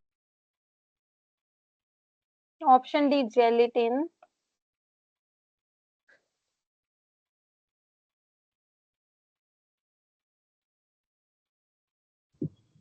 Option D. Option D, gelatin. So first let's discuss what is double emulsion technique. So the aqueous drug solution, like this is the diagram. So the aqueous drug solution is dispersed in a lipophilic organic continuous phase. So first is the encapsulant or the drug is mixed with oil. Then the continuous phase generally consists of the polymer solution that eventually encapsulate the drug contained in the dispersed aqueous phase. So there will be another phase which is having the polymer with the emulsifier, which is a continuous phase. In that we will put oil and encapsulant. There will be the emulsification. So oil in water emulsion forms like this, and when there will be emulsification in oil phase will happen. like this. Then second is the primary emulsion is subjected to then homogenization. So this is we are homogenizing or sonicating before adding the aqueous solution. So this is the next solution which we will add, because we are saying double and emulsion we are forming. So first emulsion is formed till here, then resulting in the formation of the double emulsion, we will add aqueous solution. The emulsion is then subjected to solvent removal either by solvent evaporation or by solvent extraction. So we can do after that extraction, or we can do evaporation. In this we are adding sometimes we also add cross linkers. So because of the cross linkers, the cross linking will form and microencapsulated forms will form. So mostly we are taking one solution. In that one emulsion we are preparing first, and we are preparing second emulsion, and then we are mixing.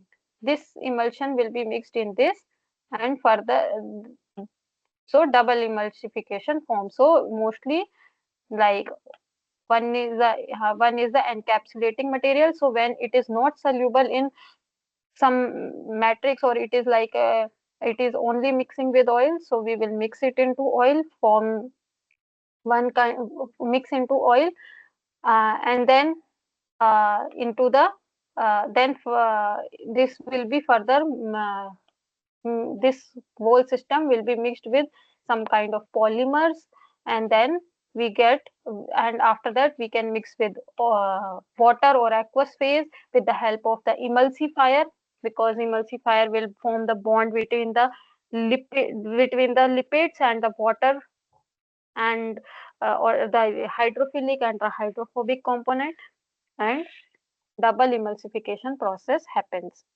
So in this question, which is used to link the polymers in double emulsification method? So genipin is the answer, because maltodextrin, acacia gum, gelatin, they are water soluble polysaccharides and used as a wall material. So they will be mixed with water and they will form the wall material, wall like wall coating, whereas genipin is a cross-linking agent, and it will create, this is the genipin structure, so it will form bond between functional groups and help in the proper encapsulation of the material.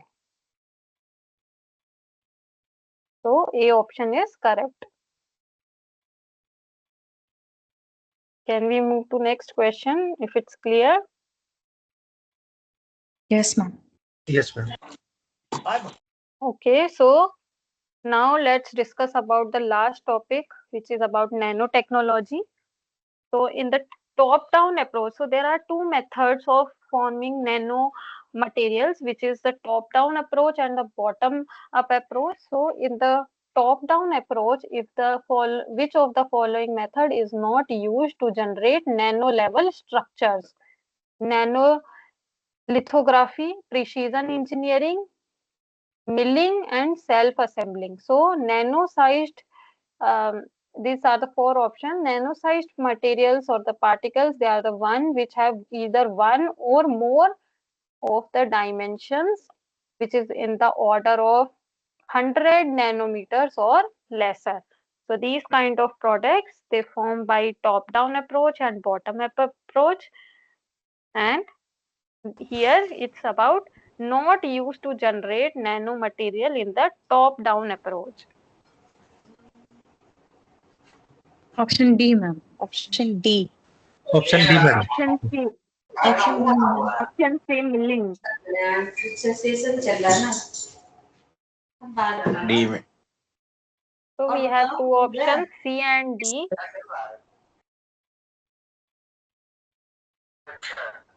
So D is not top-down approach.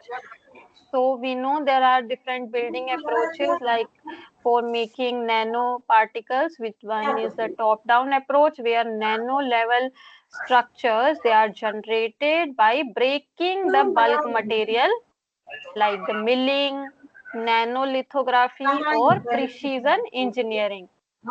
However, there is another method which is bottom-up method and it is formed by building individual atoms or molecules which are capable of self-assembling in the bottom-up approach. So smaller individual atoms, they will come and they will form one molecule. Like this is the smaller atoms, they will come and form large molecules and assemble and form material which is in the range of nano sized or nano material range. And in the top down, one big molecule will be there like this, and or it will now this will be cut down or milled and form a particle which is in nano sized range. So option D, which is self assembling or building of smaller atoms to form a particle of nano sized range, is the correct answer. So option D is correct. Like we know in nanolithography, what happens? A process of generating or imprinting nano-sized patterns on the substance or substrates, where this nanolithography is as the branch which is related to the study and the application of nanometric material particles of 1 nanometer, which is subjected to nanofabrication or nano patterning. So there are two kind of nanolithographic methods. One is the masked method, another is the maskless lithography. So in mask method, a mask required to project or grooved pattern is used to transfer patterns over a substrate material such as photolithography. So in this, light will be used to project or to make the image or to make the groove in a bigger size of material to form the particle, to form a structure which is rely in the range of nano material. And in massless lithography, electron beams they can be used, focused ion beams they can be used, and scanning probes can also be used to form erratic patterns by a serial writing without using mask. So here we will not use mask, whereas we can use electron beams or the focused ions to form some kind of pattern or imprints uh, to form nano-sized particles. In the precision engineering, it uses very precise version of conventional manufacturing techniques such as milling or turning or powder injection molding to produce micromechanical parts. So we can use milling, turning, powder injection molding, such things, and it can help to make mechanical parts of which can be of nano dimensions. In the milling, it includes like mechanical milling, where there is an example like planetary ball mill. It can be used where this like this. So what happens here? There will be shear action from these balls, or the grinding procedure will happen, and nanomaterials will form by the help of elastic and plastic and shear deformations. This material will go between the shearing balls and nano-sized material we can get. In self-assembling, what happens is there is a construction of the macromolecule structure from simpler atoms or the molecules, that have the ability to self-organize or self-assemble to form a macroscopic structure.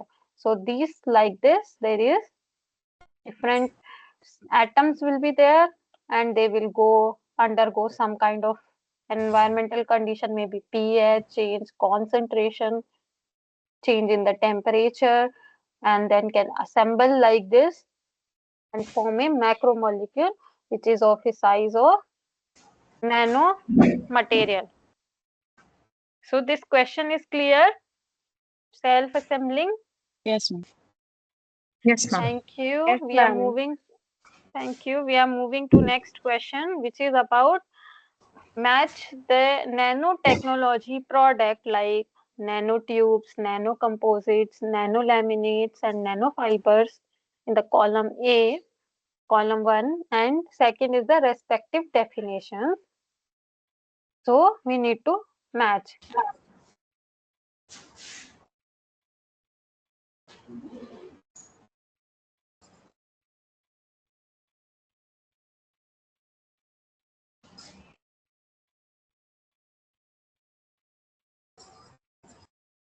C.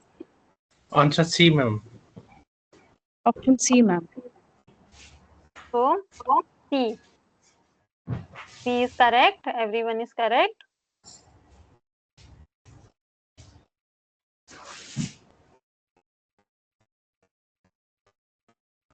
So nanotubes, they are basically are made by binding single sheet of graphite with honeycomb structures into very long thin tubes that have a stable, strong and flexible structure. Like this. This is a nanotube.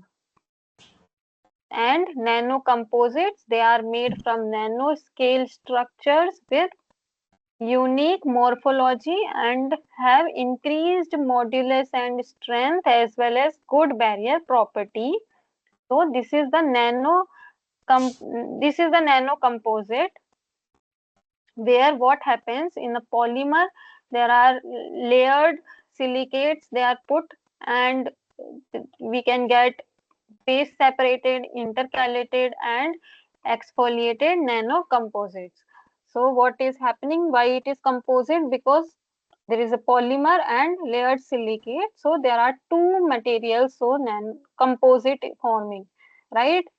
And why it is nano? Because one is in the dimension or in nano, and they can undergo and they can form like when they are forming polymer can either go, this is a layered silicate, so polymer can go in between these layers of the silicate, and if these if these three layers they are in the well structure, we can say it as a phase separated structure because this is the layered silicate, this is the layered silicate and it is intact and polymer is here. But when polymer goes more into between the layers, in these layers, the gap between these layers they widen up and we can get a intercalated structure. When the polymer will go more into the layered silicate, so this kind of homogeneous system will form of the polymer and the layered silicate, so we can get exfoliated nanocomposites, and this is mostly preferred because it has good barrier property, good strength. Third is the nanolaminate, which is consist of two or more layers of the materials with nanometer dimensions, physically or chemically bonded to each other, could be used in the future to make edible coatings for food packaging or carriers for functional agents. So this is nanolaminates where there is layer 1 and layer 2 like this, different layers, and they are bonded either chemically or physically. Nanofibers, so nanofiber look like this. So they are polymeric strands of micrometer diameters and are produced by interfacial polymerization and sometimes by electrospinning.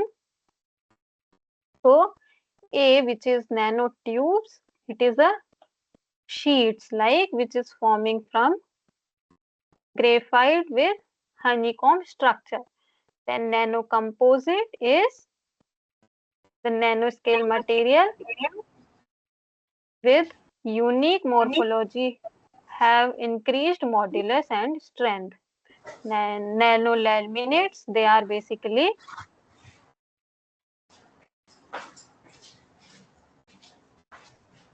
two or more layers of materials bonded with nanometer dimensions. Then nanofibers, which is the basically strands of sub micrometer diameter, are produced by interfacial polymerization. So option C is correct. So let's move to the next question, which is the last question today's discussion. Atomic force spectroscopy works on the principle of Hooke's law, Boyle's law, Gauss law, Ampere's law. So this diagram is showing AFM, which is atomic force spectroscopy, where a laser diode is there, and it is like this is cantilever which is attached to the sample. This is the sample. So this is the samples. Uh, to sample it is attached where the tip will of cantilever will attach and it can sense the sample like this. Tip will be there of this cantilever. It will produce some force and it will in the sample it detects the changes and understands the structure. So which is the working principle of AFM? Hooke's law, ma'am. Hooke's law. A. Amen. Hooke's law. A, everyone is on the Hooke's law. Yes, ma'am.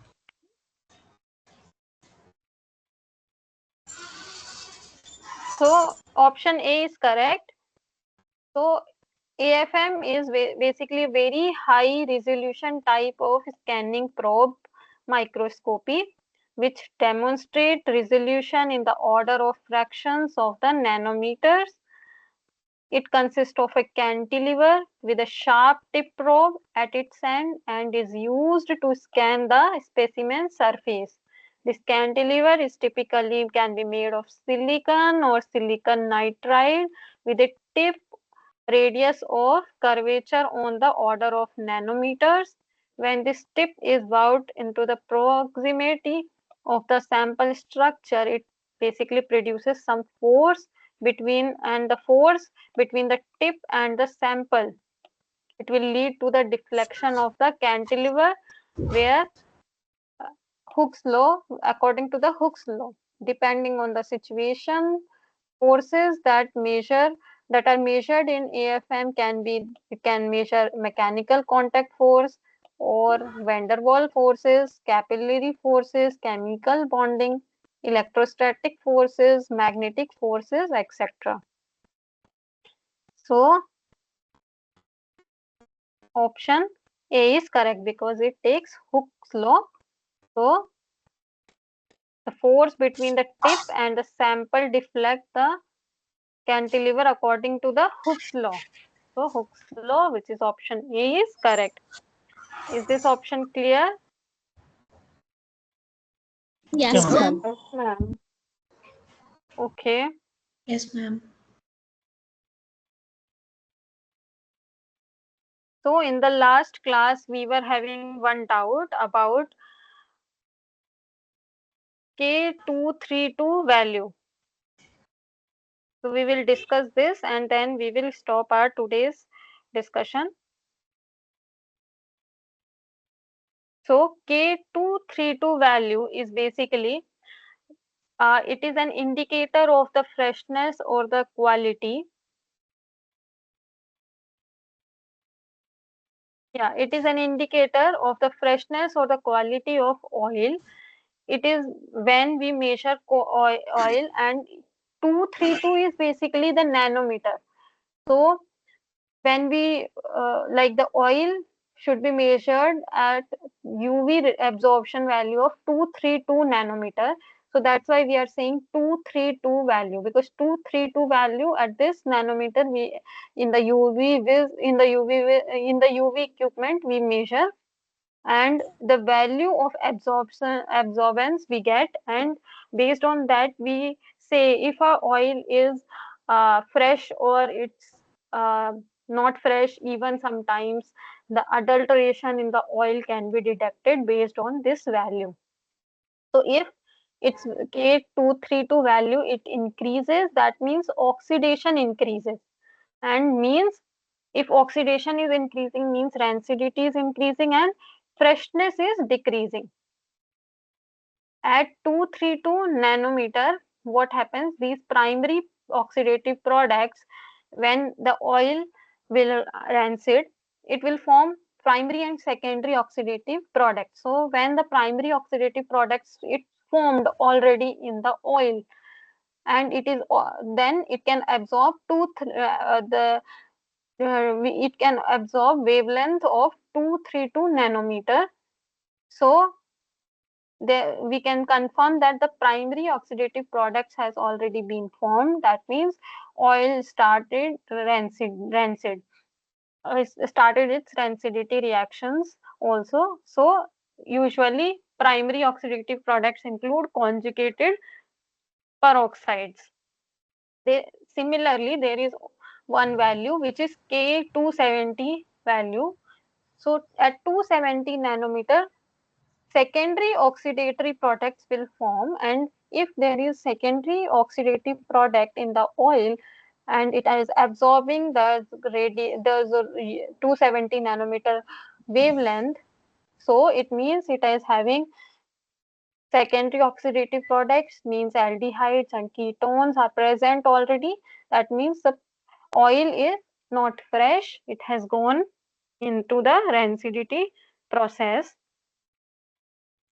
So today we have discussed about rancidity, oxidative, hydrolytic and ketonic rancidity, and we discussed about some tests which measure rancidity.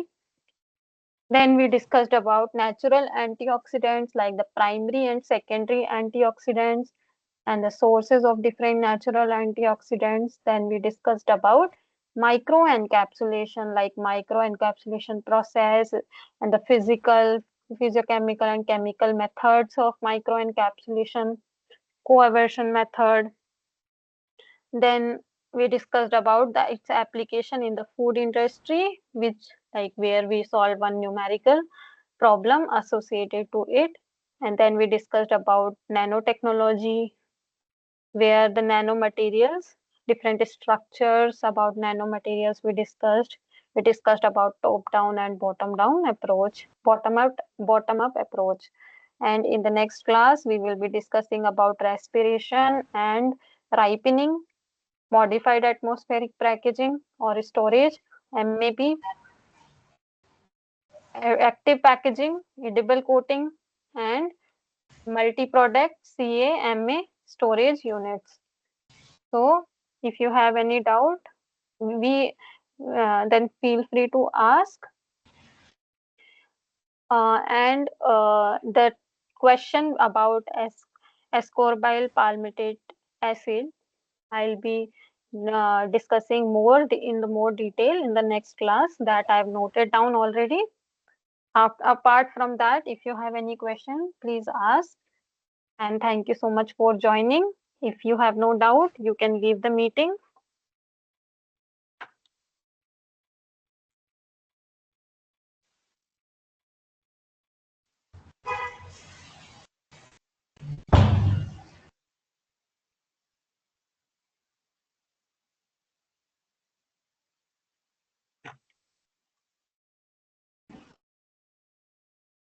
So, do you have any doubt, anyone?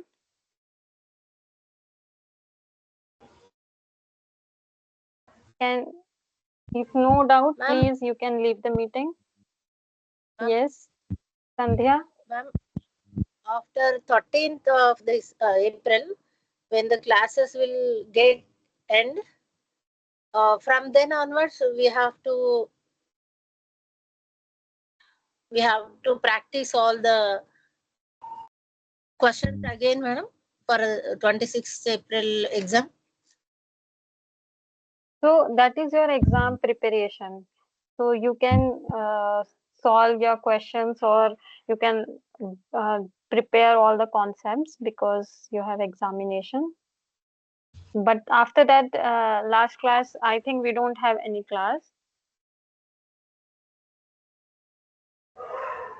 But is it in offline, madam?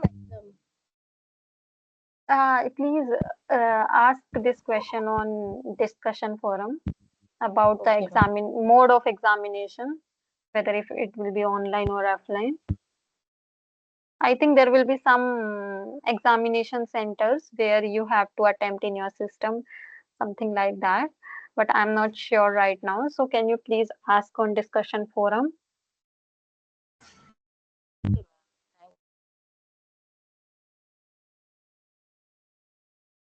Any other doubt?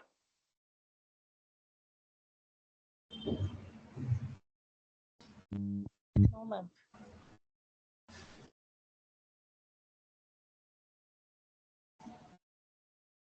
Okay, thank you so much, everyone. Thank you, ma'am. Thank you so much. Mm, Thank you so much, ma'am. Thank you for joining, everyone.